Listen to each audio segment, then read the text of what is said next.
বাচ্চাদেরকে কখনো প্যাকেট জাতীয় চিপস খাওয়াবেন না, এভাবে বাসায় তৈরি করে খাওয়াবেন। বাচ্চাদের স্বাস্থ্য শরীর সবই ভালো থাকবে। হ্যালো প্রিয়স, আসসালামু আলাইকুম। ঝামেলা মুক্ত কাজ, এত সহজ, আর আপনি হাসতে হাসতেই কাজটা করে নিতে পারবেন আনন্দ সহকারে। ছোট বড় সবাই খুব পছন্দ করবে। আচ্ছা, রেসিপিটা একটু শেয়ার করছি। কিছু আলু নিয়েছি আমি, কাটার দিয়ে ছিলে ধুয়ে তারপর পরিষ্কার করে নিয়েছি। এবার আমি একটা কাটারের সাহায্যে দেখেন কিভাবে আলুগুলো পাতলা করে স্লাইস করছি। এটা আমার কাজ না, কাটারের কাজ। আচ্ছা, এই কাজটা আপনি হাতের কাছে যদি এরকম একটা কাটার না থাকে, আপনি বটি দিয়েও করতে পারেন যদি আপনি রেসিপিটা পছন্দ করেন। কতটা পাতলা হয়েছে দেখেন, গোল লম্বা যে কোনো শেপ আপনি দিতে পারেন। আমি আরও কিছু করব চিকন করে।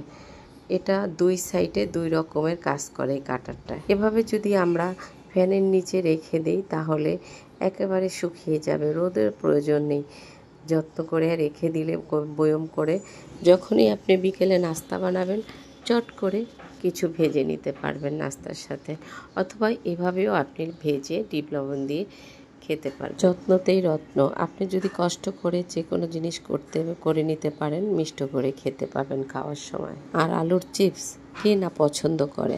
1 কেজি আলু নিয়েছি, বিভিন্ন শেপ দিয়ে আমি কেটে নিয়েছি আলুগুলো। চুলে একটা কড়াই বসিয়ে যথেষ্ট পরিমাণ পানি দিয়েছি, পরিমাণ মতো লবণ দিয়েছি। এবার পানিটা বলক আসার জন্য অপেক্ষা করছি। পানিটা বলক আসার পরে আমি সব আলুগুলো এখানে দিয়ে দিব। কয়েক মিনিটের মতো আমি জাল করে তারপরে নামিয়ে নেব। এটা বেশি করে সিদ্ধ করা যাবে না, তাহলে আলুটা সিদ্ধ হয়ে গেলে চিপসটা সুন্দর হবে না।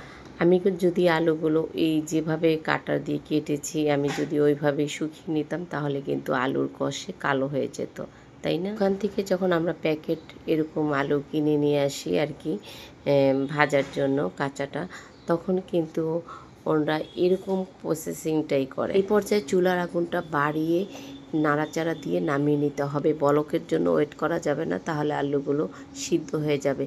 আলুগুলো আমি সিদ্ধ করেছি, কিন্তু আলুগুলো হার্ড রেখে আমি আপনাদেরকে দেখিয়ে দেব। এবার আমি একটা ছাঁকনিতে ছেঁকে নেব।